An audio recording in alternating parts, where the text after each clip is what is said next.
Okay, he's the last episode was with Jesse Hooper, and he's like immensely energetic. He's got like infinite amount of energy, and like the whole time he couldn't figure out what to do with it. So he started out like this, and then like halfway through the podcast he was like this with it, like fluting, like a piccolo style, and then like another like you catch him like this halfway through the podcast. So everybody has this struggle with figuring this out. Okay. But try to be consistent. The production level is super low on this, so I don't care if there's like sound and stuff. Noise. Yeah. Does it telescope out? I'm kind of tempted to like anchor. Yeah. All three of those telescope. Yeah.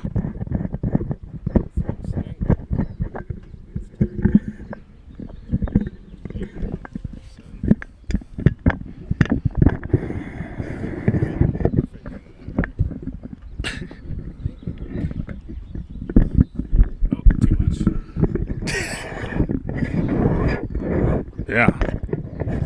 That feels right. Yeah, now I can just leave it on the ground. Hey. Yeah, I got like I haven't tried it like this. It's pretty good. I think this is how the thing was intended, probably. Yeah. I don't know. Actually, it's a boom mic, so it's intended to be like held over people. I didn't even realize that. This is my first time. This is for a boom mic. Right. I think this is also probably for a boom mic. Yeah. Yeah. They're pretty good quality though. Like the audio on them sounds really good. I've been pretty happy with it so far. Yeah, I'm happy with it so far. Yeah. It feels very crisp. Yeah. Good. Totally. I do want to do the boom mic thing now. I'm going to do it. Yeah. That's good. When I was interviewing people, I was at the Cherry Blossom Park yesterday. Yes. And this actually has really good like people were standing like right next to you. No.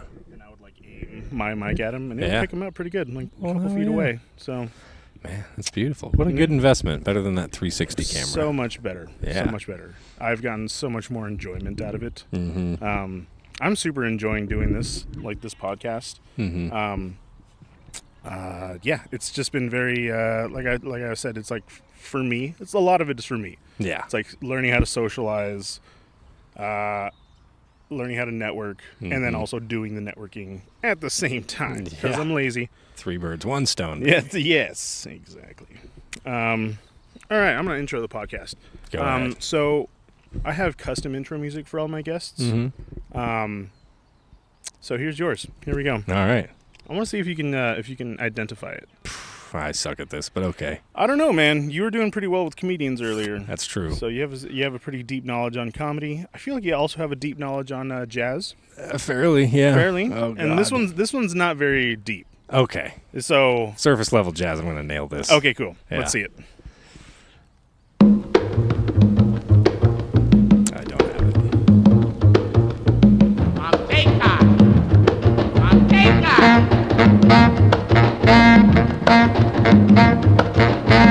That's a big old saxophone.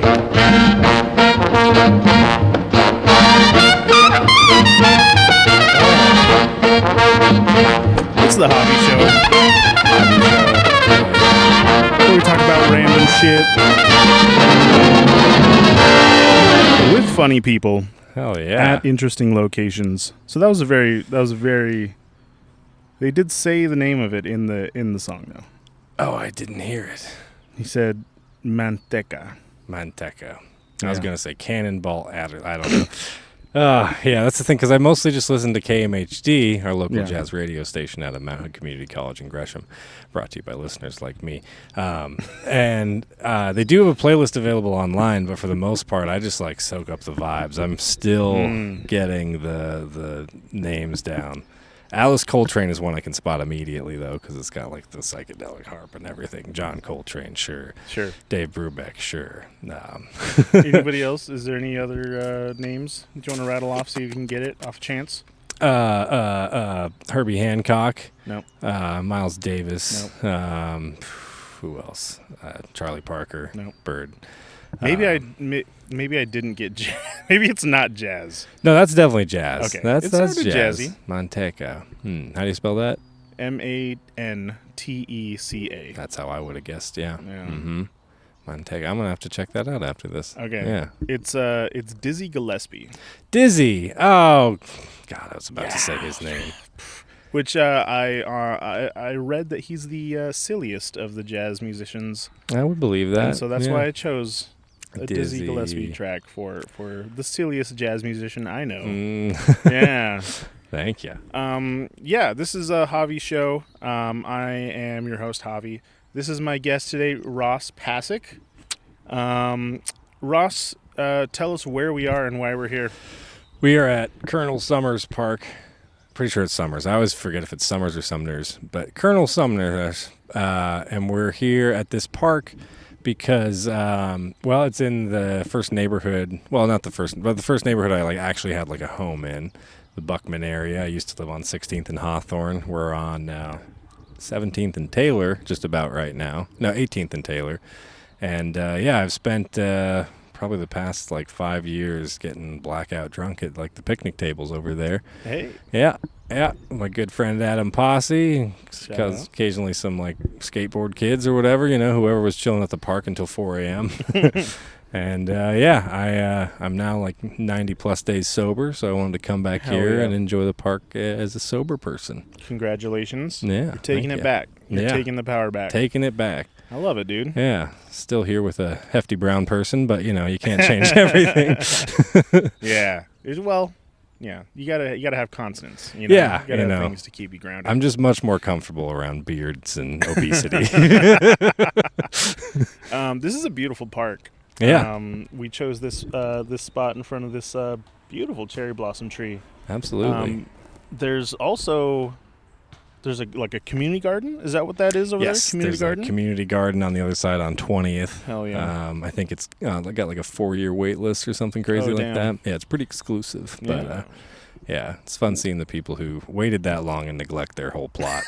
Dude. Yeah. I'd be furious. Yeah. Well, it's just a metaphor, Yeah. A lot of us just waiting around, and then when we actually get the thing we want, boy, do we let it go. Man, that's deep. Mm-hmm.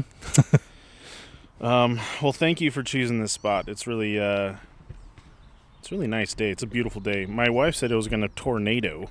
Yeah, I'm looking to the west right now. I see a big billowing wall of white clouds. Typically, not too concerned about that. Don't have the weatherman name for those clouds. Cumulostratus. I don't know. I'm just going to say that. Something like that. Stratus is in there in the stratosphere. Cumulo is in, coming low. Mm-hmm. All right, let's do some get to know you facts. Get to know. What's your shoe size, Ross? Shoe size? I'm a European 44, a US 11. The fuck? How do you know that? I sell shoes, baby. Yeah, Birkenstocks in particular. These things are Birkenstocks. Got to believe in that cork footbed. They make the whole shoe? I thought they stopped at the sole. No, so Birkenstock, they started as an insole company in 1773, and then they didn't actually make shoes until 1955. The first shoe they made was basically an insole, like a huge cork insole with a rubber bottom and one strap across the top there. Yeah. That style's now called the Madrid. Mm-hmm. And it was like this exercise shoe for women to tone their calves because you had to grip onto it with your toes for dear life. Right. And, they went from there. And then the next shoe they made was the Arizona, which is the one most people know. It's that 2-strap Jesus sandal. Okay. The very popular still to this day, Arizona. And then, they went from an insole to just an absolute shoe empire. Yeah. And those are pretty cool looking. Thank you. Yeah. They're like a sneaker. They are like a sneaker. I have 3 of these things. I got the green suede, I got the black patent leather, and the brown patent leather. Hell yeah, dude. Yeah. Coordinating. Mm-hmm. Yeah, I like you my look outfits. really good today. Thank you for dressing up. Of course, yeah. I figured fresh out of the haircut. Yeah, I got a fresh haircut just for the podcast. Otherwise, I was going to neglect myself. But yeah, and I always love putting together some kind of a color coordinated outfit. I got the blues and the greens. It's today. complementing your complexion real well. Thank you. Green is definitely your color. Absolutely. Yeah. Yeah. I find green looks pretty good on most pasty white people. It really does. We can't really wear too many pinks or beiges because it looks like we're naked. I feel like red also washes me out a bit, but as a Red Sox fan, I'll take that bullet every once in a while. There you go. But how are they doing this season? Are we even in the season? We are not in the season yet, but the season opens on It's like 2 days from now, I think. High hopes. 29th. They're playing the Texas Rangers, opening the season in Arlington. The team's looking good this year. We got Garrett Crochet from the White Sox, traded away a couple top prospects for him, but he's going to be name. Yeah, he is adorable. Throws about 100 miles an hour plus from the left side of the mound with a nasty cutter and sinker and a slider. Dude's going to be an absolute ace this season. He's already got a nickname from the broadcasters. They call him the Pig because he's so filthy. Yeah, I didn't come up with that, but I love it. Yeah, so I'm rooting for the Pig all year. Got some great prospects coming up. I mean, I could talk about the Red Sox all day. But, Do you have any predictions for the game? Are you hopeful? Are you very hopeful? So for opening day, it's going to be Garrett Crochet opening the season for us on the mound, and then we're facing off against the Rangers, who have Nathan Eovaldi on the mound, who is a former Red Sox, won a World Series with us. He's getting up there. He's aging a little bit. Also, we know how to hit him because, we know all about his stuff. So I feel like we're going to take that first game pretty handily. If I were to spit a score out, I'd probably say about 5-2. All right. Yeah. Texas is going to put up 2 in the later innings. Is that like a mid-scoring or is that high-scoring for baseball? Pretty average run-of-the-mill score. I think the average score for a baseball game combined for both teams is about like between 5 or 6 runs. We're in a pretty boom or bust kind of era where teams will either be very scarce in the offense because the pitching is so good now. People are throwing 100 miles an hour. You've teams with 8 guys that can throw 100 miles an hour with nasty breaking off speed pitches. So hitting's gotten a lot harder. But offenses are always catching up. They got the balls. The balls are juiced. I think not as much as they were like a couple years ago, but still pretty juiced. So it's a balancing act. Did you say the balls are juiced? Yeah, the balls are juiced. Break that down for me because I have no idea what that means. Yeah, so a juiced ball is basically like you ever had Rocky Mountain oysters? No, I'm just kidding. That's a testicle joke. They're fried bull testicles for those uninitiated, which growing up in Colorado, I actually had those at Coors Field. They're like a delicacy. They taste like shit, but I got heavy on the sauce with those. But a juiced ball in baseball, so a baseball isn't just like a leather exterior. It's also got like a little core, and then it has like basically rubber bands, kind of like small rubber bands like wrapped around it like thousands of times. So the juiced balls have a core that is like bouncier. So it has a little different composition of like rubber bands and filler and stuff. So basically, when the ball hits the bat, it has more carry and bounce to it. We're living in an era where the ball is a bit bouncier because it used to be just like a leather casing around like just as tight a rubber ball or whatever as you could, so the ball didn't really fly as far. So, And is that controversial? No, most people are pretty happy with it because baseball's at its best when there are like home runs and like offensive explosions. And so the crowd can get it. Yeah, exactly. Like, I mean, I love a good pitcher's duel, but if baseball was just pitcher's duels, we'd lose a lot of viewership because it can get kind of boring for people who aren't like locked in. Right. Yeah. If you're not just interested in who's winning and who's losing. Exactly. You want to see some good stuff. Yeah.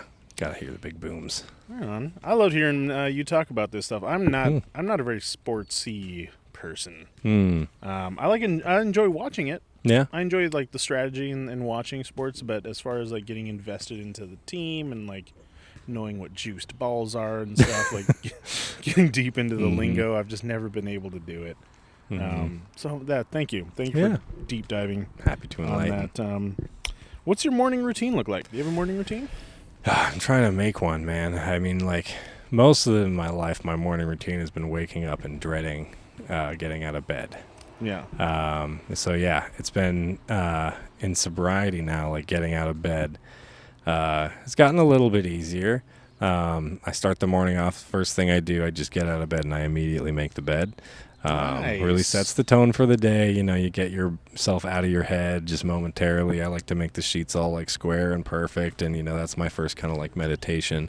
And then it's a great way to start the day. I recommend it for everybody. Very underrated self-care. Absolutely, because at the end of the day, you're coming back to that bed. Right. So you might as well set it up nice for when you come Yeah. back to it. Like, have something to look forward to instead of this just like massive sheets and blanket that you have to unfurl and crawl back in. You know, it does affect your mental health a little bit. Yeah. But yeah, I'll make the bed, and then I've been trying to do some version of the third step prayer, which is an AA thing, where basically you just kind of like surrender yourself to your higher power. I feel like one of the lines is like, relieve me of the bondage of self. So kind of just letting go of like that self-will and, you know, just giving the day up to God or Buddha or whatever the fuck you believe in, and just saying, you know, you got my problems up there, whatever you are, and I'm going to handle what I can handle down here, and we'll work together to make whatever shit we can possible. So what is that? Does that look like a brief, like a meditation, or just reminding yourself of that mantra? Yeah, it's kind of, I mean, like I said, I'm still working, I'm still perfecting it. There is no perfection. What the fuck am I saying? But I'm still getting it to a place where I can do it reliably and consistently. And right now, I'd say, like, I'm not too keen on the whole, like, getting on my knees and praying thing, although that does have its own, like, cognitive effects for me. Sure. But right now, I, like, you know, will make the bed, and then I'll pretty much just, like, walk around the apartment, like, you know, making a cup of tea or a bowl of cereal, and while I'm doing those things, I'm just kind of saying out loud and in my head, just like, you know, some version of like, hey God, it's me, Ross, or hey Buddha, hey. Sometimes I'll talk to my dead dog Charlie. He's like my ambassador to the higher power thing, and I'll just be like, hey, you know, I'm here again, we're here doing it. You know, I'm gonna let as much of this shit on this earthly plane go, and, you know, I'll also do like the serenity prayer, which is are you familiar with that one? Yeah. Hold on, let me see if I can get it. Grant me the serenity to accept the things I cannot change, the courage to change the things I can, and the wisdom to know the difference. Know the difference. Yep. Keep coming back. It works if you work it. Yeah. That's like the main mantra, one of the main mantras in AA, and it's definitely become one of my main mantras. And I mean, shit, there's just so much like wisdom in that. Yeah. If you really like listen to it, you know, and just like, all right. You move throughout the day. Like, is this something I can change? No, then all right, I'm gonna accept it. It makes things easier. Oh my God, least, yeah. As opposed to just trying to stress about everything. Yeah, when you're trying to control every little thing, it taxes your brain so much. You just get overwhelmed, and it's so much easier just to like let those things go, accept them the way they are. You know, let it ride, and then, you know, when you find those moments where it's like, oh, this is something I can change, it's like, well, I asked for the courage to do it, so I think I have it now. You know, go. And it's just that little cognitive trick you play, and yeah, that shit does wonders for me. And then also every morning I will write 3 pages in my journal. Just 3 pages. 3 pages. I mean, the journal's like small journal. It's not super small. I mean, it's like 8 inches. It's a big journal for me, you know. But it's like, you know, it's about like that big, and you know, I just fill up 3 pages, stream of consciousness, whatever's on my mind. Sometimes I'll write down prayers in the journal.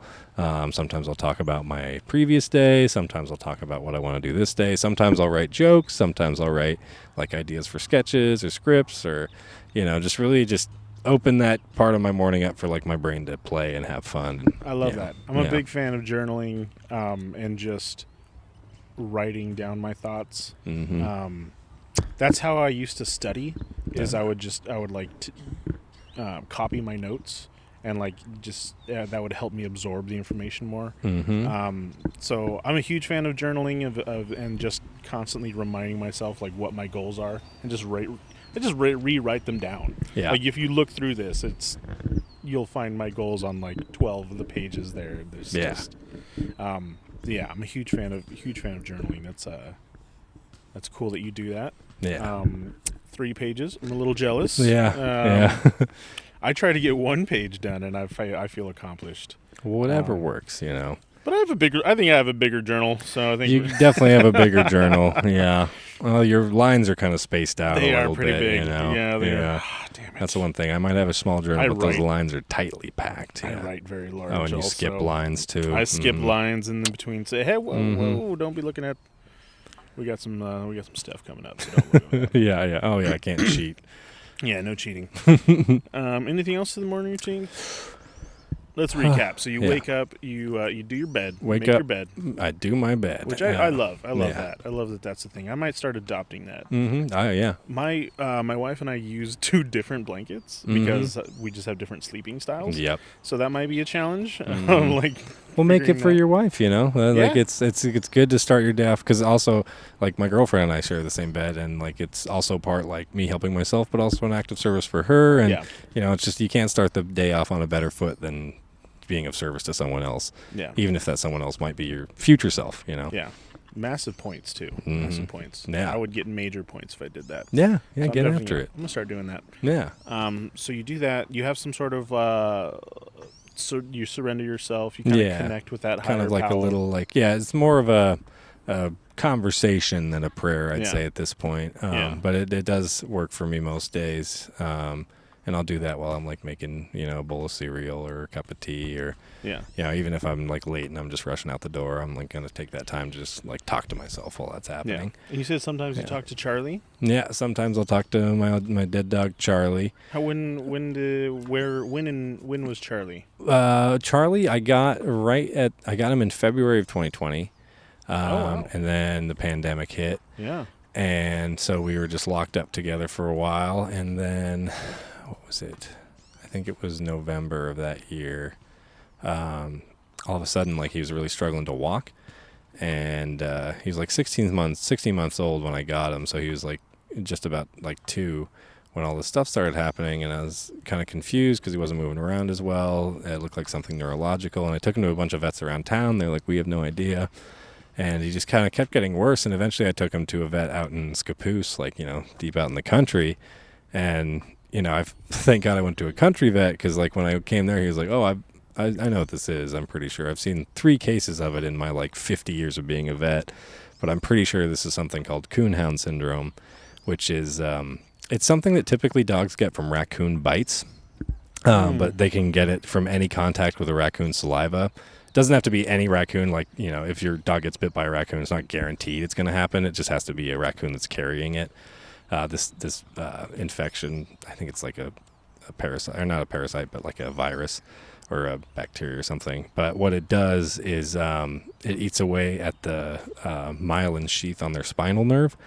And so then it, like, once that sheath is gone, it just starts short circuiting and they lose like their ability to walk. And eventually Charlie passed away in my in my neighbor's apartment. Actually, we were hanging out over there, and his whole nervous system just shut down, and then it was adios to Charlie. But yeah, he was a good dog. He was like a little Dalmatian border collie mix, just really happy, black and white. He looked like a little like dairy cow, and I love that guy. And it was like one of my first times dealing with like a really like close to home loss. But now, like, it's nice to have this kind of communion with him again, where it's just like, you know, not only am I like able to reconnect with him, but I'm able to like reach out to him for like this higher purpose. Yeah. And it makes the pain of losing him a lot less, you know, more manageable, and makes me still feel like he's really not even gone, you know. Yeah. So. You feel like Charlie would be proud seeing you where you are now? I think so, yeah. I do have a new dog, so he might be a little jealous. No, he wouldn't be jealous. Honestly, if Charlie was still alive, he would absolutely love my dog now, Raffy. He'd definitely be happy for me. Awesome. As happy as dogs can be, you know? Yeah. I feel like after dogs ascend, they gain like a more human consciousness, and they're able to like, maybe that's just what I want my dog to be able to like reflect. Yeah. You know what I mean? Well, I can vibe with that. Like, you know, once your dog dies, it's like its consciousness gets connected with that greater consciousness, and then no longer limited by their dog. Exactly. Yeah, their dog brain circuitry gets a massive hardware update, and you know, it's connected to the whole universe now. So yeah, you can actually talk to your dog, you know, and it gets you. Yeah. I don't know. It gets you through sobriety. I love that. That's beautiful. Thank you. We're going to change huge gears here. All right. What cereal do you think makes the best milk? Oh, makes the best milk. I mean, Cinnamon Toast Crunch is an immediate, like, stand out in my mind. I don't know that really anything can top that. What about the Cocos?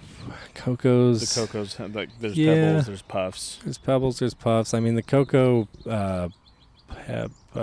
Cocoa Puffs, I think would probably have the deciding. Also, Reese's Puffs, if you're gonna do that. I like a little bit of like complexity in the flavor, like there's just the chocolate and milk. I'm like, been there, done that, you know. But that's why I like the Cinnamon Toast Crunch, because it's got the cinnamon, but it's also got the creaminess of the milk and.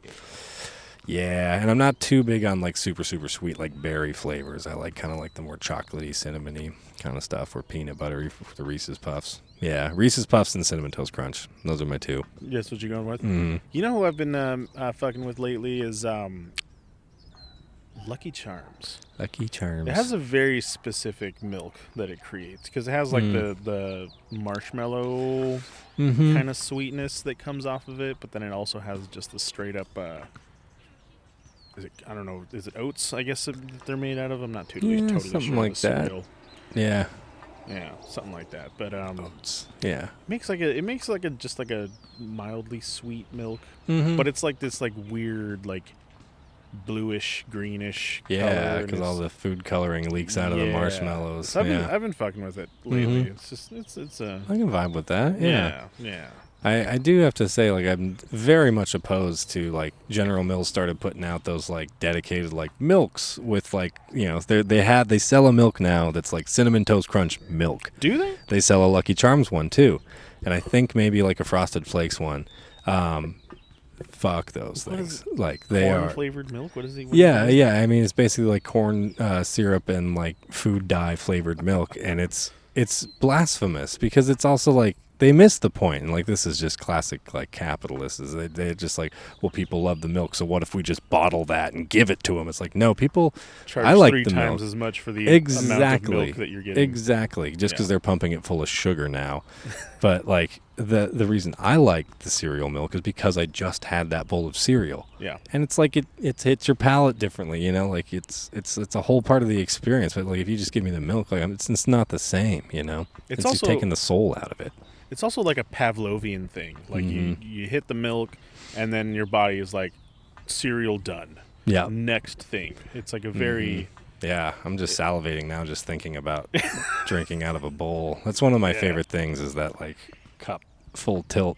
Oh, dude, and then it sucks when the bowl has like too much of a rim on it. Oh, where it kind of flares out instead of coming and then straight up. Kind of just like you have to take it like real slow and sip or something. Yeah. I like the sharp edge bowls. Sharp edge bowl where you can just like waterfall or not even like water slide, more like. Yeah. But yeah, I've got a flared bowl at home, so it's a very mindful. But I don't mind the mindfulness. It's a very conscious, like slow tip and sip.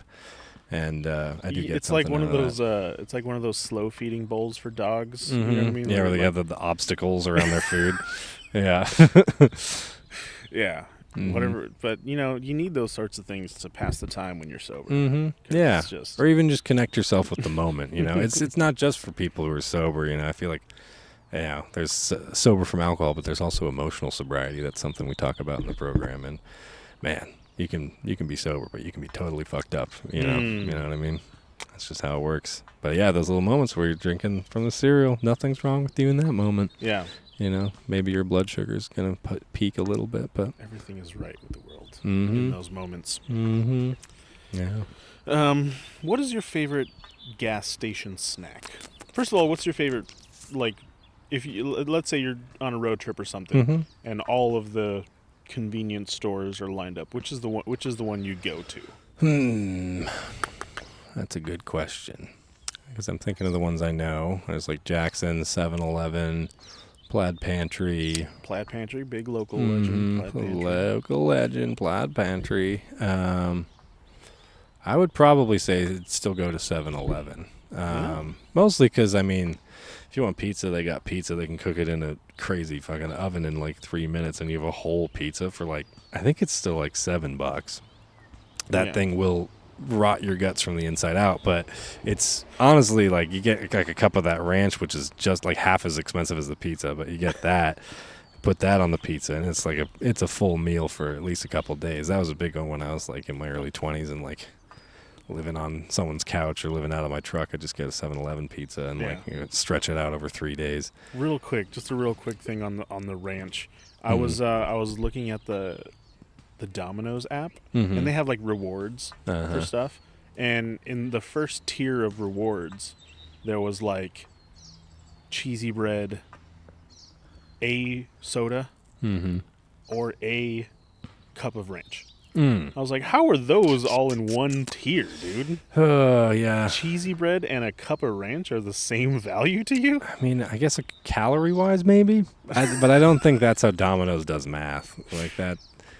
It's just a shame. They don't have a lot of products to work with. No, but like a cup of ranch shouldn't be a reward. You should give that out for free. That's true.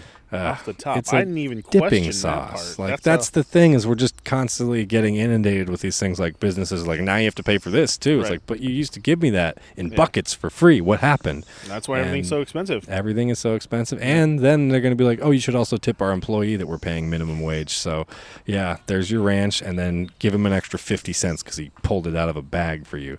It's like I'm not opposed to tipping, but like. You should be paying him, you big business. Like Domino's should be paying these people. I don't know. Yeah. Yeah. And not in ranch. Not in ranch. They should get their ranch. They should get buckets of ranch to take home at the end of every shift. That's my hot take. All right. So we're doing 7-Eleven. 7-Eleven.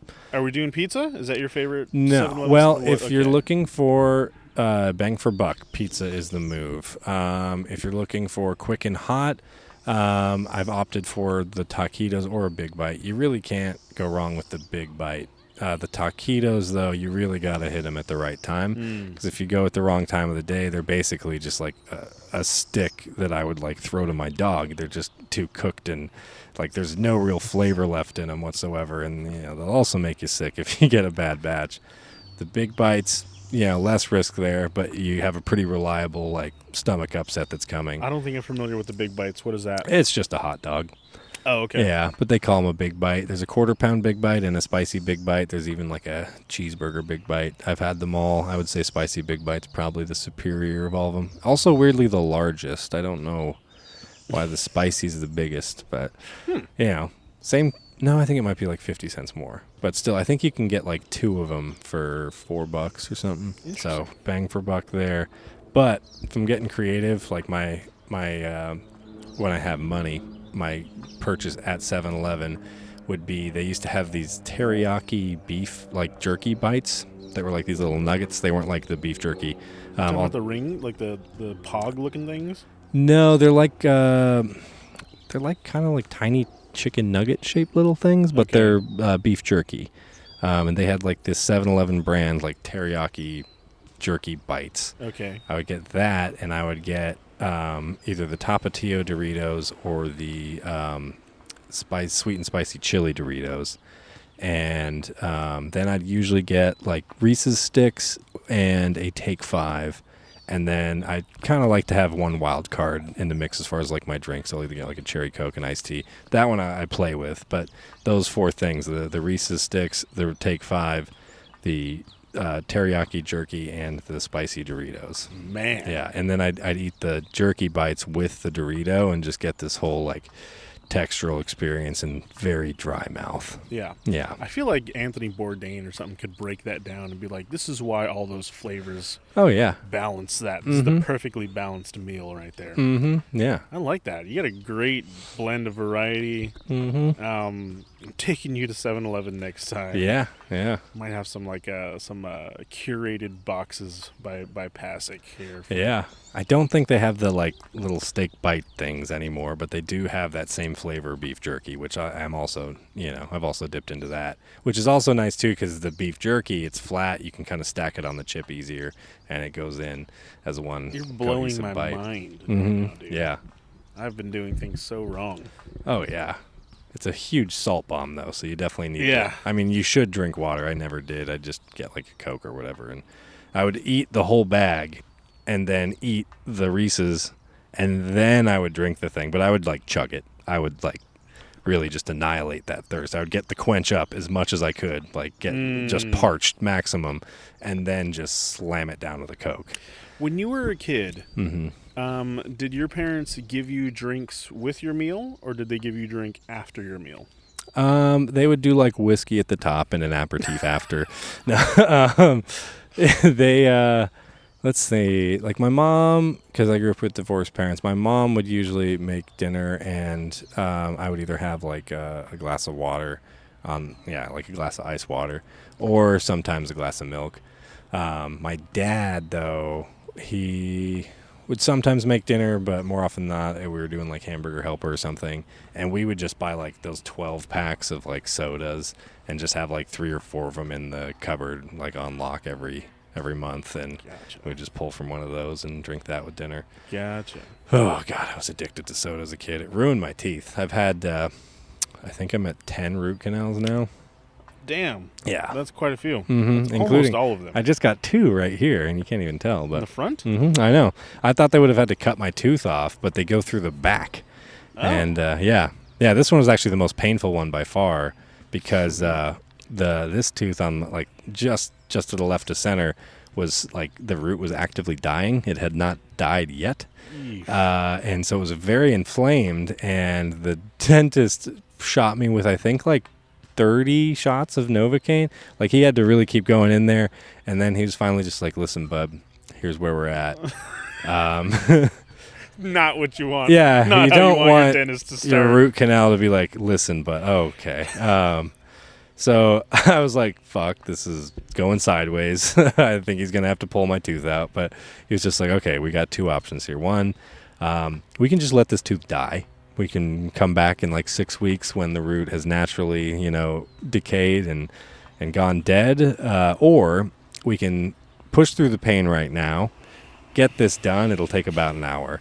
And I was like, I have OHP, so it takes me literal months to get into the dentist. Like, it's just so booked up. So I was like, no, fuck it, we're going now. Yeah. I came here at 9 a.m. on a Tuesday. We're doing this now.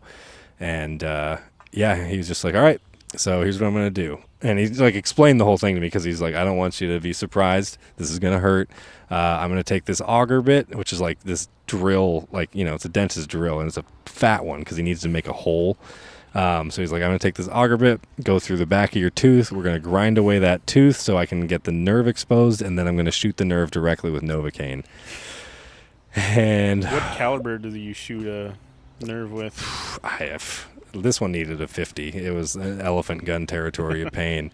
It was bad. And luckily, it was like about a minute worth of me just like grabbing onto the chair and just like vibrating. Ugh. And then he finally finished like drilling the hole, and then the Novocaine shot came, and it was just like lightning getting shot up into my nose, and I teared up immediately. And then like he's like, okay, I think we're good to go. He started fooling around, and I was like, oh no, it still hurts. And then he shot it again, and then finally it got numb, and he finished pulling the root out, and he pulled it out and showed it to me, and it just looked like this like crazy, just angry little like nerds thing, like a little nerd, like a singular nerd. Yeah. And it was just red and just angry, and he's like, this is what that was. And I was like, wow. And then, dude, I have my first cavity ever. Oh wow. Yes, and I'm so terrified of the dentist that I just let it go, and then my tooth broke because it just like broke. Yeah, rotted. And so the back of it, like the back side is still there, but the front is gone. Yeah. And my wife's like, you have to go to the dentist, and hearing that story, never going to the dentist. Oh no, dude, you gotta get that taken care of. I do. It's gonna really, be so much worse if I don't. Yeah, you're very vulnerable for infection there. Motherfucker. Yeah, actually, that happened to me when I was in high school. I was in honors English. Shout out Chahosky, Miss Chahosky, legend. But we were doing these timed writings where you have to write like a whole essay in 45 minutes, and it was like, I think it was like our like semi-final. They don't call it a midterm. That's what they call it. Or like midterm.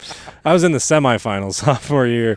And I had like gone out for lunch that day into the grocery store and bought the sour Skittles. and for whatever reason, there was this one Skittle in the bag that just like was hardened, like it was crystallized. There was no give to it. And I was just taking this time test, like just fucking chewing these things. And I bit down on that hard Skittle, and my tooth, I could feel it like shear off. And it like my tooth sheared off, cut my gum, and I just started like bleeding out of my mouth. And I was just like, "Oh, Miss Jahosky, I think I have to go." Yeah. You know, and that really stuck with me forever. I still can't eat sour Skittles to this day without fearing a tooth is going to shatter.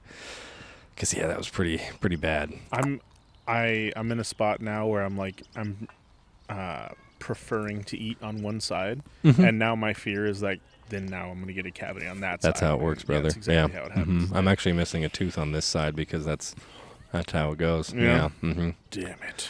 Yep. You got to mix it up a little bit. Yeah. Got to chew both sides. Floss, too. Flossing's the biggest thing. I mean, you just got your first you got your first cavity, but you also lost half a tooth. So that thing also, that's a little more. The one below it now is starting to, I feel like a cavity forming on that one, too.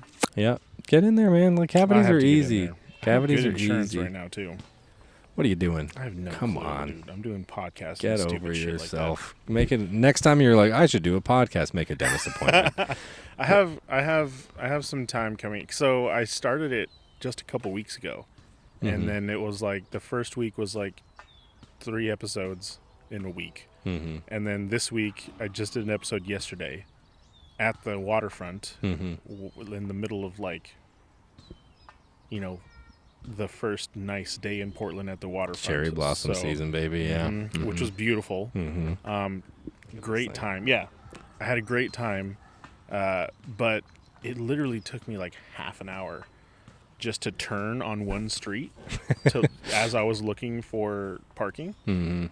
Yeah, without any exaggeration, because we all sat there for like 20 straight minutes as you have, was it NATO? NATO? NATO, yeah. NATO. You have NATO going this way, and then it's just pure gridlock, and then nobody lets you in. Like, the light turns green, everyone's already stuffed in, so you can't go. Yeah. And then if you try to go, you end up blocking traffic, and then everybody calls you an asshole and honks at you and shit. So I was stuck in that for a solid 20 minutes, and then I did the same thing again to pull into the next street to look for parking. And then I found parking, and then I forgot to pay for parking. Then you got a ticket, huh? No, dude. Oh, good. Which was, and I realized it at the end of the podcast. I was like, I didn't pay for parking, so I'm definitely going to go back to my car to a ticket right now. Yeah. And then no ticket. So good. I love that. Yeah. Found it. Yeah. What did that have to do with going to the dentist? No You're clue. Just changing the topic because you hate. Just changing the topic so I don't have to. Got to take care of your teeth, man. What the fuck was I talking about? I don't know where that. I was saying next time you do a podcast, you should think about going to the dentist. Then you started talking about how long it took to do that one episode. I thought you were going to say, and that whole time I could have been at the dentist, but that would have been. You really just turned it into a parking story, which is fun. I'm down for that. I've got parking stories, dude. Especially in Portland. Oh my God, yeah. When I first moved here, I was living out of my truck, and I just had to park it everywhere. And I got I think the grand total was $1,600 in parking tickets that I didn't pay initially. They did garner my wages eventually, so I paid that back the hard way. But eventually, I got enough tickets that I could write out, "Please don't ticket my truck," on individual ticket envelopes, and just put that across the windshield. And the third or fourth time I did that, this parking enforcement person just folded up a pamphlet of the Portland parking rules and said, if you can't afford to pay, don't park here.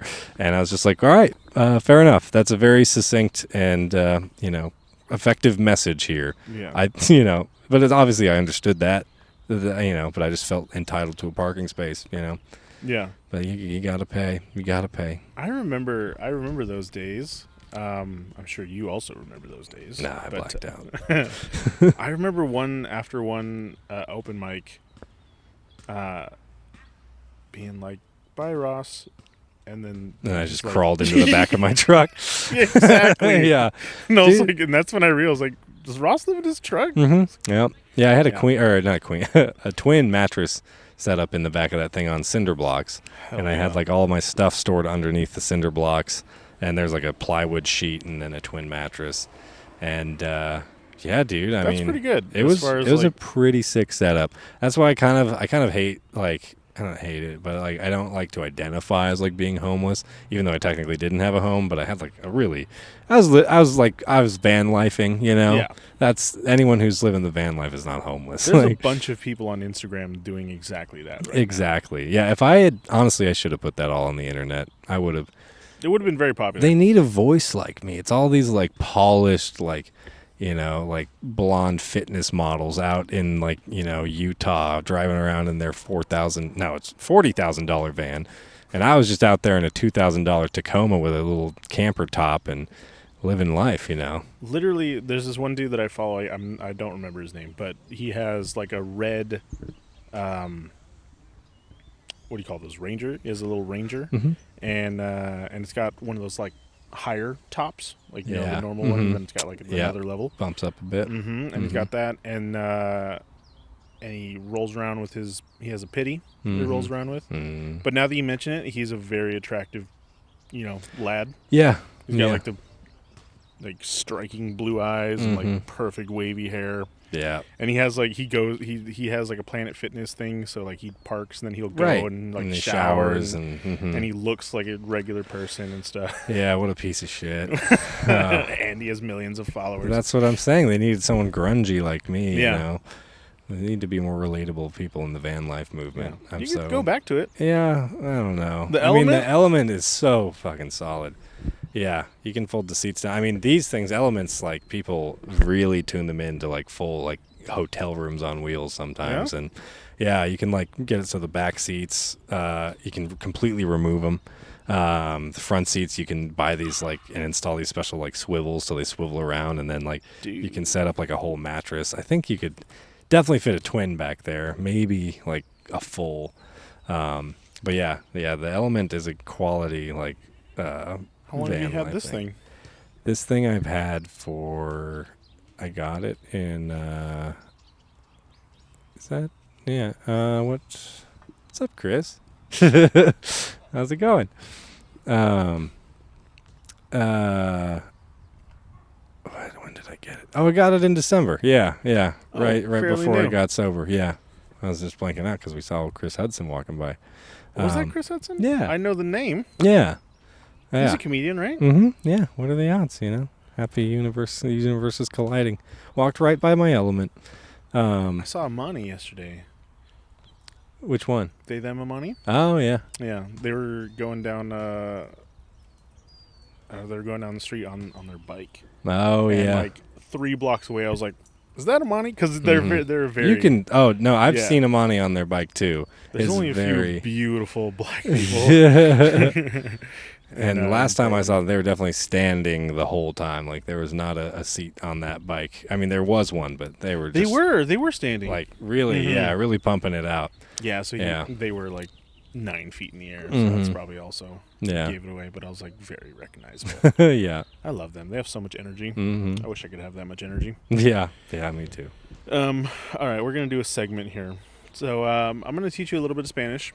Claro que sí. Do you know Spanish? I took 6 years of it. I don't have much of it left.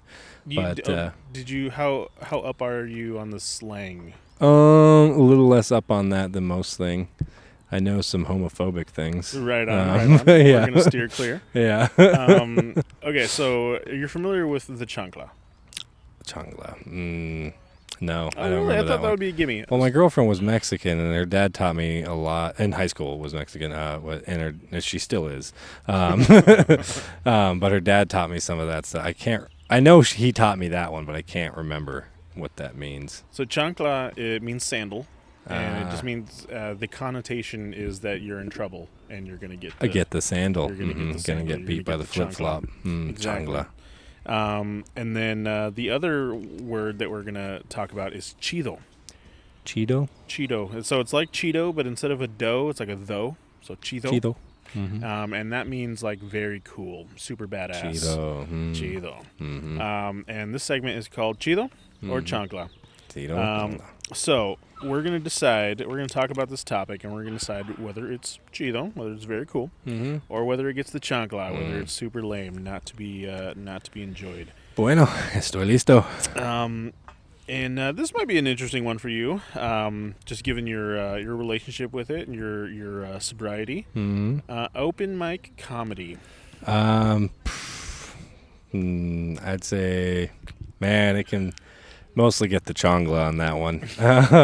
I mean, it gets the Cheeto because like there just aren't many places in the world where you can go out and like fail and experiment and have fun and hang out with other comedians. Like that's the Cheeto part, but the chongla part's definitely the drinking culture that surrounds it.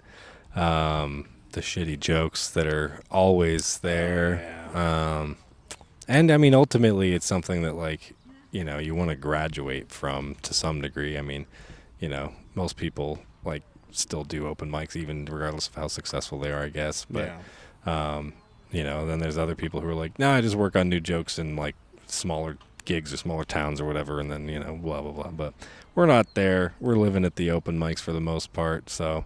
You're almost there. No. I've got a little ways. I mean, like coming back to comedy after sobriety, I'm definitely like steering a little clearer of the open mics because of that like drinking culture stuff. So I am just kind of gearing myself more towards just getting a few gigs here and there.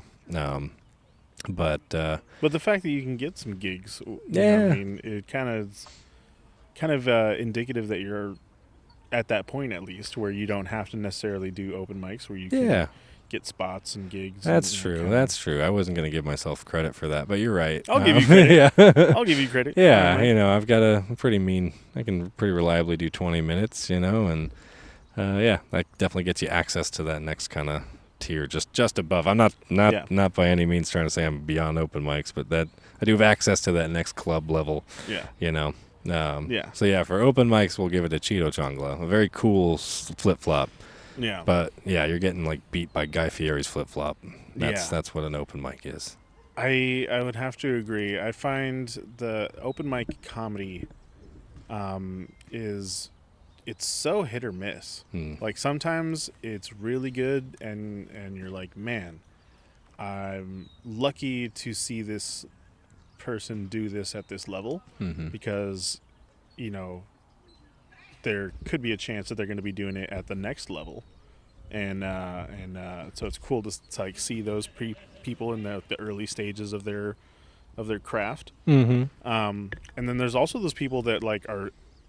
It's very interesting to me, like the people that are like very very talented, have a natural like gift for it, have a natural voice, and then they kind of just don't do it anymore. Like they do it, and then they just kind of like.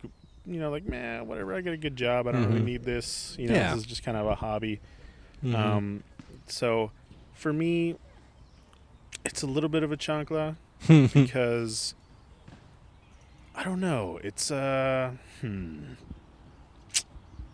it's hard. It's very difficult. Like, specifically open mics. Not just, like, open mic level comedy, but, like, open mic comedy itself can be very hit and miss. It's like you're saying that there's always those bad jokes. There's always the guy that like this is his first time and he wants to go up there. I remember one time, like the first time I did Harvey's.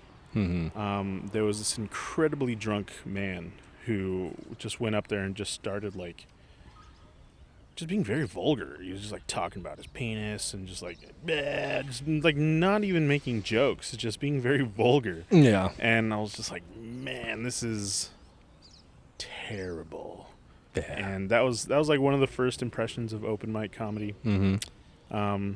But it is very cool to like have, like you said, have that opportunity.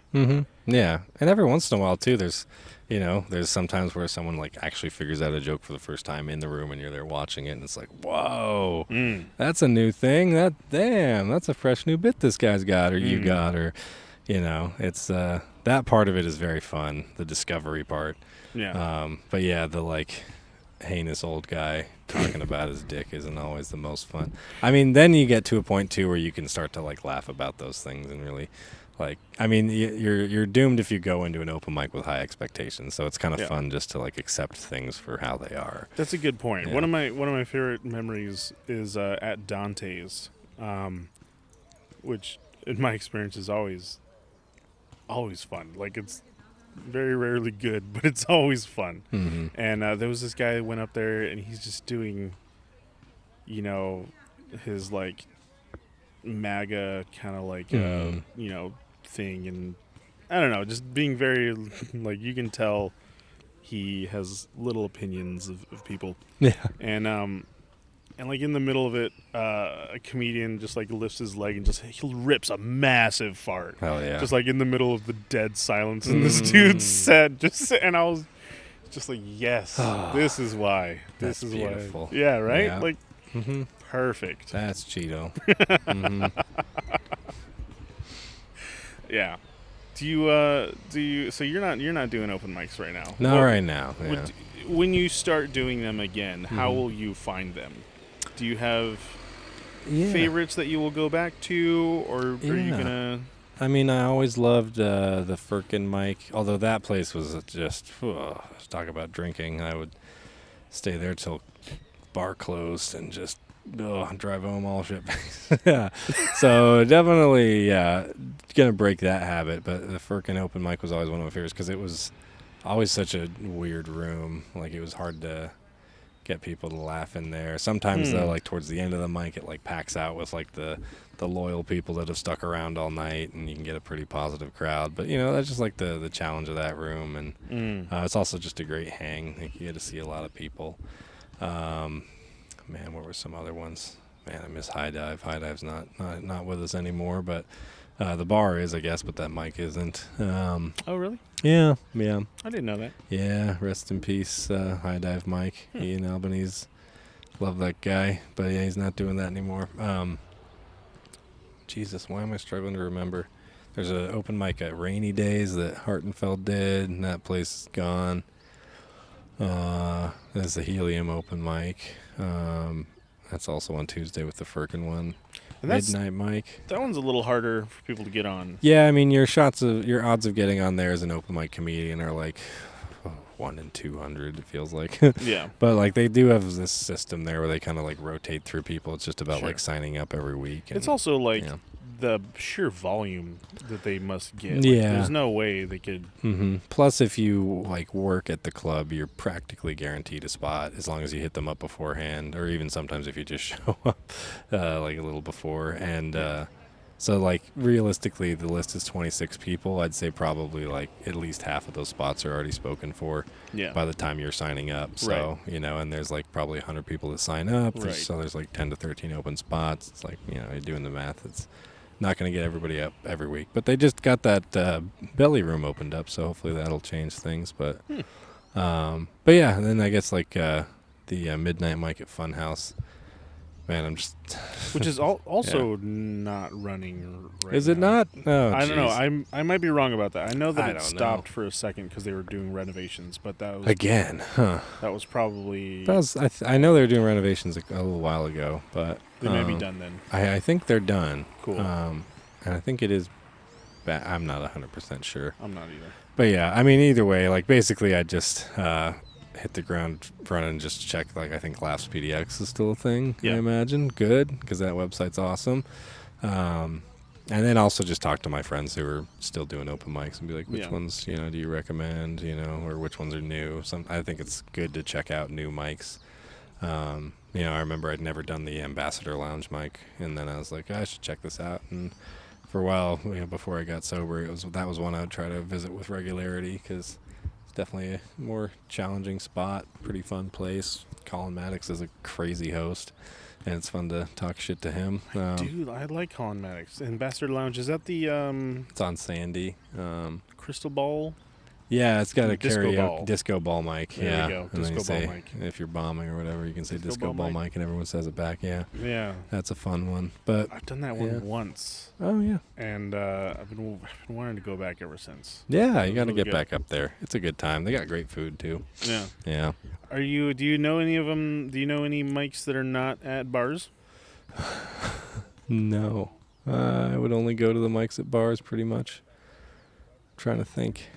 Yeah, that's another thing. I'll kind of have to reset the mics that I go to.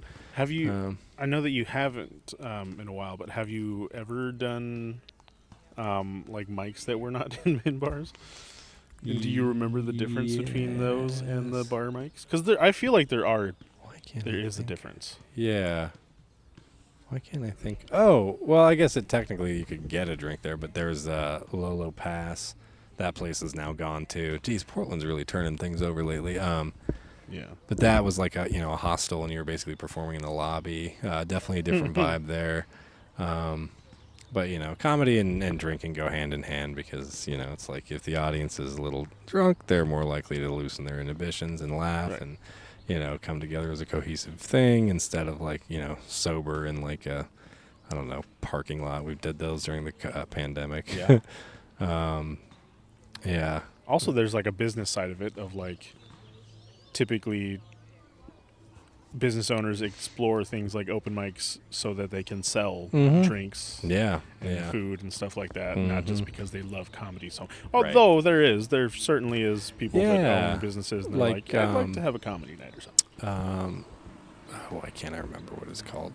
But the spot on 82nd with the Joe's Covert Cafe. Oh, yeah. Yeah, which they still have, like, beers on tap and stuff, but it's not really, like, a bar in the traditional sense. And they just, like, love the Portland comedy scene. They really, that's a great mic. Mm-hmm. I've been to that one twice, and each time I've had a blast doing that one.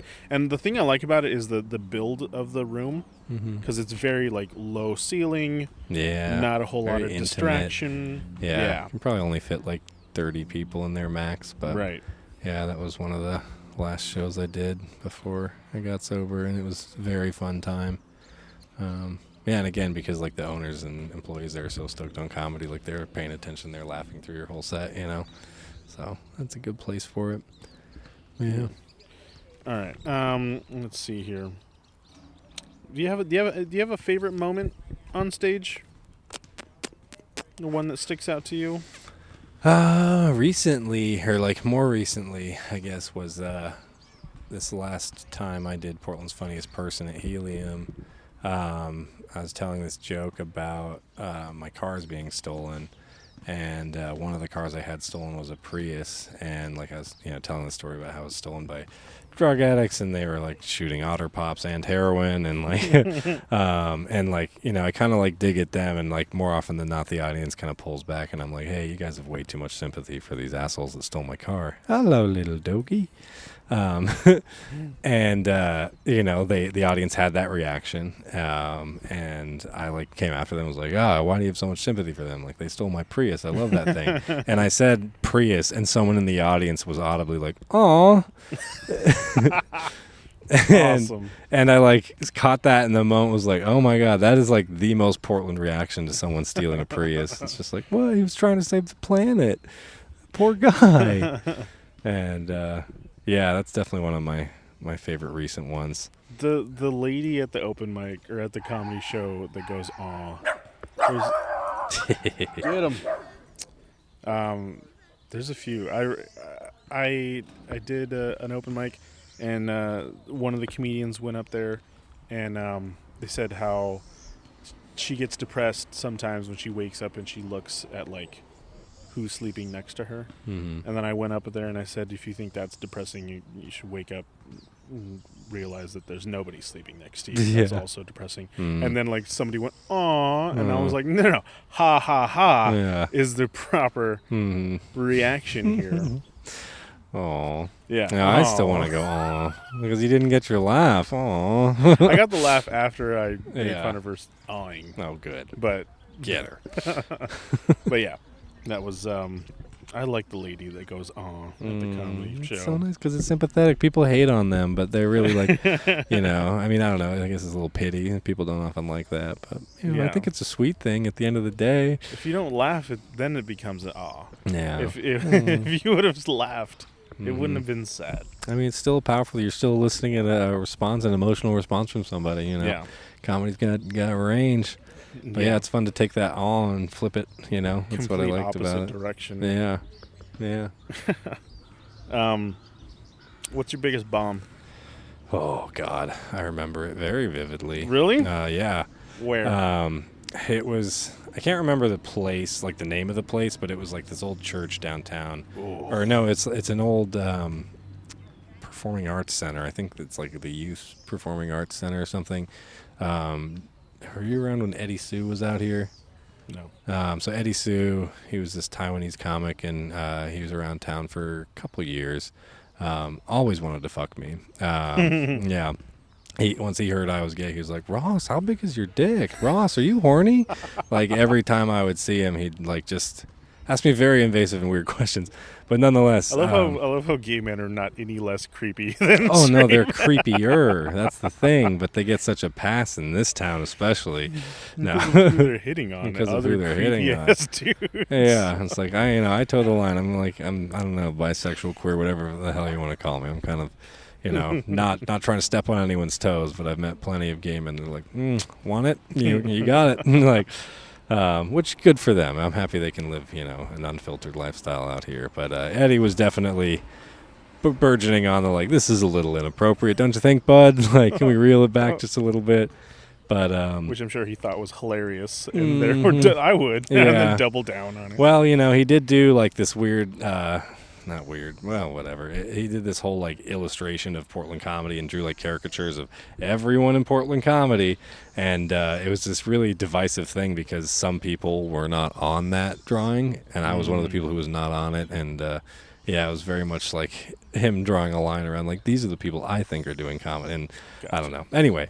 That's beside the point. Back to the bomb. Eddie Sue had this like comedy contest called Funny Bunny, and it was in this basement at this performing arts center downtown. And oh god, it was like, I think Lacey Day, who was I think still my roommate at that time, and Adam Posse and one other person I can't remember were on the like judges panel, and like it sucked because like I knew everyone on the judges panel basically, and like they were not only like people I knew but like close friends of mine, and I was still fairly new. I think I was like 3 or 4 years in at this point, and I think I was doing like 8 minutes, and I like got past the first round, or maybe this was the first round. I don't remember the rounds very well, but I remember the feeling of being on that stage doing my jokes and just completely bombing, like because I was just looking out there and it was just a room of like 8. So it was not a good room, first of all. It was 8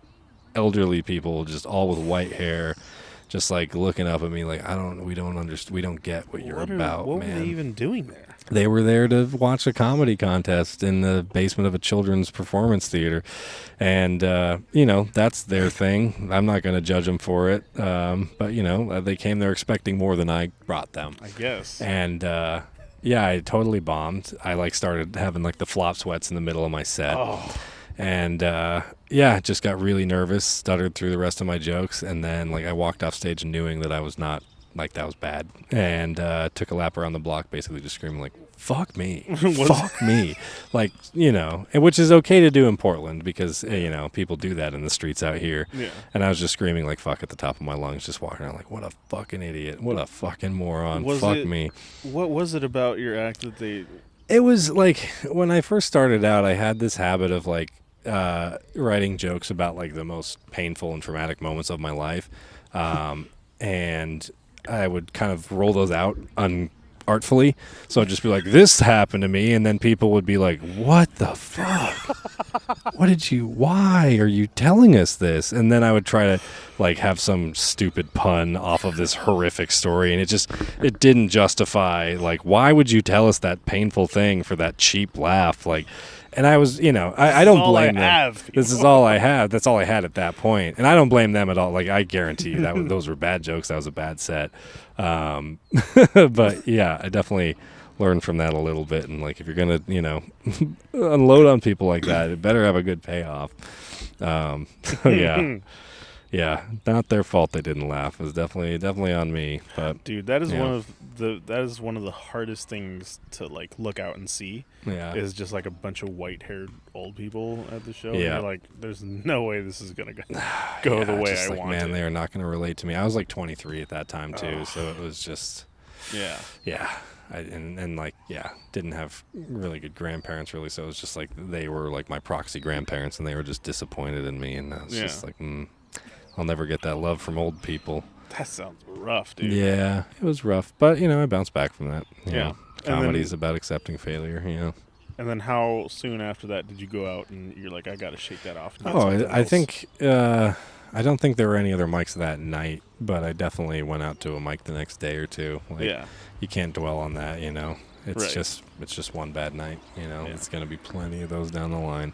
Also, like, I don't know if you get this, but I get this thing where, like, if I go out and I don't do well, like, I literally can't, I get restless until I can go out and, like, get that feeling again. Yeah. Like, there's definitely, like, an addiction, kind of like an adrenaline rush almost about it, of just, like, I need that dopamine rush of, like, that validation of, like, I thought this was funny. Turns out it is funny. Yeah. Everybody's telling me so. Yep. Keep doing it. I'm so funny. Yeah. No, I've definitely had that chasing the dragon kind of feeling of like, well, I didn't get it there. Yeah. Let's try the next one. Right. But, I think it's, you just got to do it. Do the mic, not because you're chasing that feeling though too, like, because that's the other thing, like I said, you go into a mic with high expectations, you're just doomed. But if you just go into a mic like, I'm just going here just to go here to work, to practice, to have fun, to let loose, like those are oftentimes like the best times I have at mics, both performance wise and just like in experience wise. My favorite times is when I go and like I have like a new thing I want to talk about. Like you have like a new. I was really excited to talk about Trump's gold card recently. Oh, yeah. Yeah. It's just so fun. Which apparently it's doing pretty well. Well, people are buying them? A lot of people are buying them. Well, here goes our GDP climbing up the ladder Supposedly, again. Yeah. We should be out of debt any minute. Any minute now. Yeah. Oh. Would you host a mic? I only ever hosted one mic, and it was right before the pandemic, and the last mic that I hosted, I literally had to forcibly take the microphone out of somebody's hand, and he tried to fight me, and that was my last experience hosting an open mic. And was it like just a rando, or was he was like this guy that definitely had like some mental health issues that was kind of coming around, just trying to establish himself in the scene a little bit. But definitely didn't have everything together to like socially be a part of the scene. And that was the last mic I hosted as like this is my mic kind of thing. I've hosted other open mics just like to help people and fill in. Those have gone without any incidents of violence, so it's not Where my was fault. It was at it's not there anymore, but it was called Lad's Tap House. Okay. Just down 11th. Now it's Ranch Pizza. Much better establishment. Yeah. But I did meet this lady named Victoria there who ran the like promotions and events, and we've stayed friends. And now we do like every year we'll do the Porch Fest in Milwaukee on her front porch. So that's a nice thing that came out of that. Yeah, which is a great show. Cool. Yeah, it's a really fun time. It's like outside, the weather's always beautiful, and she's got this great porch. It's a perfect stage, and then this wonderfully manicured lawn. She really takes care of her house out there, and people just walk on by and sit on the grass and listen to some comedy. That sounds awesome. It's one of my favorite things I do in comedy every year, and it's nice because it's only like once a year, so it's got a real special treat to it. That sounds dope. Yeah, I feel like you've mentioned several mics tonight that are no longer there. Yeah. Makes me and feel I feel old. like it's the universe telling you need to take up that mantle. I need to host an open mic. Yeah. I mean, I did host the Firkin open mic quite a bit because Kelly would call out or just ask me to host for her, and that was fun. But the thing I loved most about doing that was you got pretty much unlimited drinks. So that was a recipe for disaster, more or less. And I think I'd rather. I definitely want to keep my space from open. Like, and I've also got a girlfriend now. We live together, so it's a little different. Where it's like I don't really want to be out till the end of an open mic every night. You know, I kind of want to just like go there, do the set, say hi to some people, and go home. Yeah, you can still do that. Yeah, you can definitely still do that. Yeah. But I understand and I respect what you're saying here. All right, let's do another segment. Sure. So this one's called "Explain Yourself." I'm going to read you a headline. All right. This is a real headline. It actually happened. All right. And we're going to pretend it's about you. Okay. And you're going to explain why you did that. All right. Local comedian robs mail truck with a fake gun, flees on tricycle, claims to be God. Well, I was expecting my real gun in the mail, and it just wasn't coming fast enough. And, I needed the real gun so I could get a real bike, So I just had that tricycle and this fake gun. And the mailman had everything I wanted. Yeah. It really did. They had everything I wanted. And I knew they had it because, I have this omniscient perspective. God, we're all God in a way. If you let yourself be God, you can quickly become God. Also, another thing they tell you in AA is you can be God. So, recovery really pushed me into that moment where I was like, everything I need right now is just hidden behind this man in blue, And, I didn't get anything I wanted. So, I was wrong. God was wrong, That was sharp as hell, buddy. No, thank you. I gotta say that was a really quick off the top. That was the funniest thing you could probably have said in that moment. Oh, Robin Williams is up there Amazing. saying something better, but stealing Channeling. a joke now. That was really good. Thank you. I think you explained it perfectly. I totally justified. Yeah, Totally absolutely. justified. I'm not in jail, am I? Look at me. Yeah. Here you are. Yeah, I Do told you the own cops. a tricycle? I used to. Yeah. Although I guess technically it was property of my father, but How has it been? Single digit age. yep, single digit age. Although also my neighbor owned one of those green machines. You know what I'm talking about? Okay. Where That's they got like the low one. low right? rider, Yeah. always green, hence the green machine. Right. And it had that big wheel in the front, and then the big wide plastic wheels in the back, and you would steer it with the yokes, and you would drift around. I think I saw them in a couple music videos. Yeah, recently. Or not for recently. sure. Those things are fucking God. I would ride one of those in a heartbeat if Pretty they baller. made one for my size. Pretty baller. Yeah. Don't they? Isn't They probably do, but they're probably way too expensive for Oh me. yeah. Yeah. There you go. Gotta rob the mailman again. Would you use that as your daily? Would you make that your daily? Oh my God, my quads would be huge. Yeah, I think Yeah. I probably would. I'd load it up in the back of the Element and then just skirt out of it like I'm in a Need for Speed movie. Yeah. Yeah. Finger guns at the parking attendant. You got to keep both hands on the yoke, otherwise you're gonna spin out. I love it when people park backwards. Yeah. Let's see here. Would you rather be internet famous or commercial famous? Commercial, as in I'm doing ads famous? Or? Yeah, like you're the spokesperson for State Farm or something. Yeah, I'd take that. No, I take that back. I'd rather be internet famous because if you're internet famous, you kind of speak directly to your fan base, and people that actually like your shit. Versus if I was Flo from Progressive, people would be like, Flo, do the insurance quote thing. And she's like, that's not really who I am, Flo's like, that's not even my character. That's not even my character, yeah. Some dude wrote that. Do the caveman. She's like, that's Geico. So yeah, commercial famous would be sick though. You're I guess you're lucky to be famous in any capacity, but if you're internet famous, you speak directly to an audience that's already about what you're about. It's like the difference between Doug Stanhope and Kevin Hart. Yeah. That's how I would kind of put them. Yeah, and Doug Stanhope really has a life. He lives in Bisbee, Arizona. Just his address is public domain, and some of his fans drop by, leave him a bottle of tequila or whatever, and he relates to him. But not everyone knows who Doug Stanhope is, and that's right. okay. But everyone does know who Kevin Hart is, and he's totally inaccessible. So, right. Yeah. I think also a little bit of his legacy is out of his control.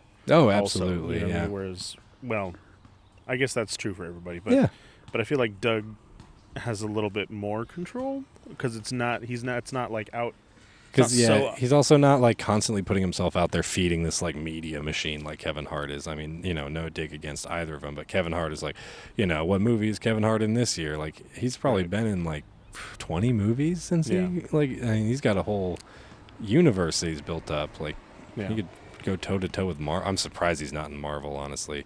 I'm not big into. Maybe he already has been, but I don't know. I could see him voice acting something.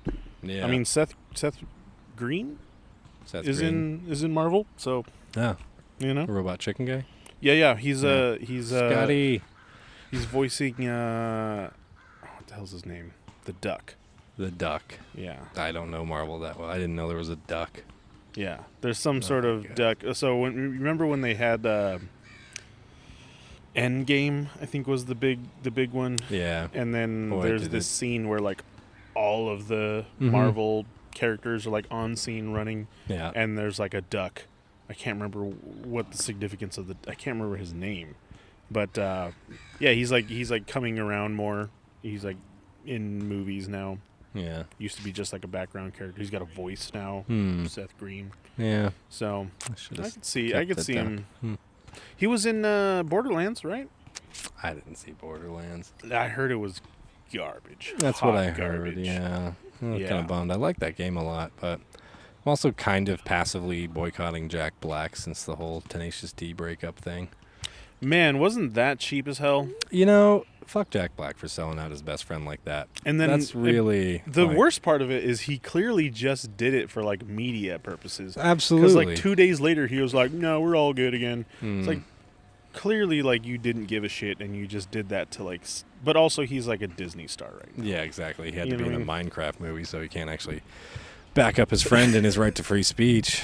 I mean, you know, so what if he was like, and he wasn't even like, oh, we should really assassinate Trump. That's actually what we should do. He was like, God, no, don't miss next time, Satan. Totally absurd situation. Right. Like, yeah, come on, shake it off, Jack. Yeah. Team Kyle Gass now. I hope his acting career blows up. Jack Black face. Kyle Gass is a very interesting character to me because he's very talented and he made the right choice with as far as like for the most part, he made a pretty good choice as far as like networking and attaching himself to like a talented person, another talented person who blew up, and he was able to like capitalize on that a little bit for himself. But yeah, I feel like he's also gotten like the short end of the stick, even with the great end of the stick that he ended up with. I feel like it somehow is the short end of the stick for him. Yeah, but also Jack Black can take more stick. You know, he's got more of that persona, that multi-faceted, you know, whatever they call it, triple threat, I don't know how many threats Jack Black has, but you know what? At the same time, and again, I don't want to talk shit too much about people, but I feel like I haven't ever actually seen like a genuine Jack Black. Like I feel like he's always in a character or like putting maybe on that something. Is him, but like maybe I don't know. Either way, like, you know, Jack Black be Jack Black. I just do think that was one very cowardly thing that he did. Yeah. You know, especially when it felt very like you didn't have to. Yeah, you didn't feel that felt strongly like about it. It felt like one of the biggest sellouts I've seen in a long time. You know, that word used to mean something. Yeah, you used it a lot more, but that was definitely one moment where it's like, yeah, Tenacious D, you do come from that era where people sold out, and you Jack Black just sold out. Yeah. But have you heard their album? I don't know if it's their most recent one, but the one. Have you heard the song Hollywood Jack? No. The Ballad of Hollywood Jack? Mm-mm. Give it a listen. Okay. So basically he talks about being Hollywood. Yeah. And the divide that has created between him and Kyle. Mm-hmm. And he gets really real with it. He's like, yeah, you know, like I'm kind of like living on a hill and, you know, Kyle's down in the valley and, you know, it's a good song. It's a good song that really like seems like they're aware of what's happening. Yeah. And he's talking about like making millions and making more millions, and it's like so clearly he knows. I can see where this is going. Yeah. So like he's aware. I feel like I'm sure he is. Yeah. I mean, honestly, he does seem like a pretty down to earth guy. So don't want to rag on him. He had tons of street cred. I mean, I don't think you could have more street cred than like Tenacious D and Jack Black. No. Leading up to all that, they were goated. Much. And you know, I think I can separate that instance of him selling out versus his whole career and be like, yeah, okay, he's still got, like, I'd still vote yes for Jack Black for most things. I don't know what I'm voting for, but you know, he's a good guy. Yeah. Good. Let's do one last what am I calling them? Segment. All right, the last segment is it's Guess That Comedian. All right. This one's a little bit of a tougher one, but I have faith in you. Okay. Because you seem well versed in your in your comedy. I missed the Dizzy Gillespie thing. I wasn't going to bring it up. That really broke my heart. I'm still wasn't going to bring it up about that. All right. Dizzy. Here we go. Are you ready? Yeah. Guess that comedian. Here we go. Let's have a listen. Recently, I had a police officer explain James witness A. protection Castor. to me. You don't need to know why.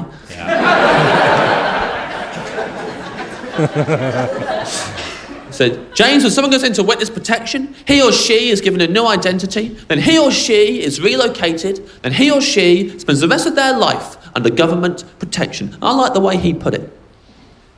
I like when people say he or she, because he or she is only ever said by men who are fully intended on just saying he, at the very last second remembered that she exists.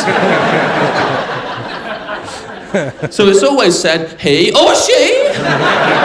This panic in their voice, no one's accused them of anything. Yeah, or she. I didn't say they couldn't. I got in there before the next word. Got nothing on me. Or she.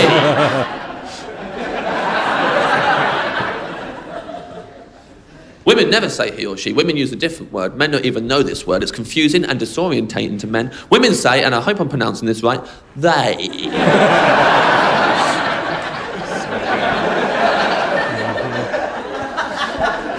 99% of men have no idea what they means. The other 1% think it means he. It's a confusing word. Said to this police officer, what's your problem, man? Explaining witness protection to me. Never heard the word they before. He was like, oh, fine. Sorry. But someone goes into witness protection, they or she. Sneaky cop. Yeah, you got it. You got it immediately. Oh yeah, James A. Castor. Yeah. One of my favorite, recently discovered comedians. Mm-hmm. You obviously watched his 3-parter repertoire. Yep. Which I could not stop raving about when I first saw it. Mm-hmm. It was very fresh. He's very funny. I love his whole the whole time he's kneeling. But throughout his whole all 3 of them, he has this continuing joke of being in witness protection and going undercover in comedy clubs and stuff, and it's just so great. Oh, absolutely. I loved his special. Yeah, you crushed it immediately. Yeah, repertoire is deep in there. Yeah. Great one. If you don't know, if you haven't seen James A. Castor's repertoire, definitely go see it. It's a hot, very hot. Hot good take. Colors, good coordinated outfits. Yeah. Mm-hmm. It was a very visually pleasing. Very, yeah. Mm-hmm. Yeah. Also, just the jokes are amazing. Amazing jokes, fresh jokes. Mm-hmm. I love his triangles. Something about triangles. Oh God, I can't remember. I need to rewatch it. Yeah, for sure. It's definitely worth a rewatch. Mm-hmm. It's just silly and brilliant. That's my favorite kind of comedy. Yeah. His Pythagorean quote. He's like, every triangle is a love triangle when you love triangles. Yeah. I love it. All right. So that was Guess That Comedian. Good job. Thank you. I think you're the first person that has actually guessed a comedian correctly on the show. Jeez. Yeah. I got it right off the bat. History. Making history today. Yeah. You know what's crazy is all these kids are showing up as the weather is turning. Oh, I know. They love the danger. If they had only been here an hour ago, it was beautiful. It really was. But yeah, now I can see that tornado spinning up on the horizon. Yeah. We better get out of here. Mm-hmm. Let's recap here. What did we learn? What did we learn about Ross? We learned that they are skill level 100 at picking snacks from 7-Eleven. Mm-hmm. If you need a guru, if you need a Sherpa to take you through the hills of the 7-Eleven, Ross is your guy. Absolutely. What else did I learn about you? I learned that you're sober. Well, I'm congratulating 90 on plus that. days. Thank you. That's amazing. Thank you. What else did I learn about you? What did you learn? What did you learn, Ross? What did I learn? Honestly, I wasn't paying attention much. I don't blame you. I learned that this park is pretty fragrant this time of year. What are you picking up here? Definitely these blossoms on top of us. Very floral notes in the air. Thanks for picking this spot, by the way. Very nice. Well, it's nice to come back here, in sobriety. I'm one of those people that's always, I'm sober. Yeah. Are you going to be obnoxious with it now? I have to be, yeah. Because it really makes me feel like I'm doing something with my life instead of just like being an asshole. Awesome. Yeah. I love it. But yeah, it's great to be back here without those fucking Surge White Claws just sitting on a picnic table. God. Yeah. Meanest hangovers I've ever had are drinking those Surge White Claws, 6% alcohol White Claws. Like, no. That's not bad. It's bad. It's bad when you have about 12 average, of right? them. Isn't like average like 5 point something anyway? I think the White Claws are sitting more around like 3.5 or 4.2. Oh, gotcha. Yeah, so there's like an extra, I don't know. They're crazy. Either way, they taste like shit. Give you the worst hangover in the world. They get you drunk faster, though. But super, because it's like a bunch of sugar. So it's a bunch of sugar, yeah. It's like double and it's crashing. malt liquor. Oof. Yeah, it's not actually. I always thought White Claws would be like vodka and seltzer. It's not. It's malt liquor. I thought they were seltzers too. Yeah, I thought White Claws were seltzers. Well, I guess they call them hard seltzers, but the alcohol in it is from malt liquor. Interesting. Yeah. Right on. Yeah. I think. I don't know. Yeah. I don't care. I don't care anymore. Do you have anything you want to plug? Just plug the sobriety journey. Yeah. Where can we follow your sobriety? Do you have a sobriety you can call journal? me. My number is come to an AA meeting. I might be on a phone list. Then you can call me if you need help. My Instagram, I guess, is @sauce_packet. Yeah, Sauce I packet. love that. Thank you. So when I do get back into comedy, I'd probably be posting on there, but also trying to dial back social media, just trying to be more present in the moment. Feel like the world's kind of ending. I'm trying to enjoy it as much as I can without being, brain controlled by fucking Meta or Bezos or whatever, Yeah. So, but not much to plug, Good. Just be good to yourselves and be good to yourself, Yeah. And the comedy will find us all. Beautiful. Yeah. Beautiful. All right, I'm gonna play my outro music. Yeah. We're gonna turn down the mics and. Is this also jazz? Do I have to guess this? Okay. No. God, I'm so ashamed. You can try to guess it, but I doubt you'll get it.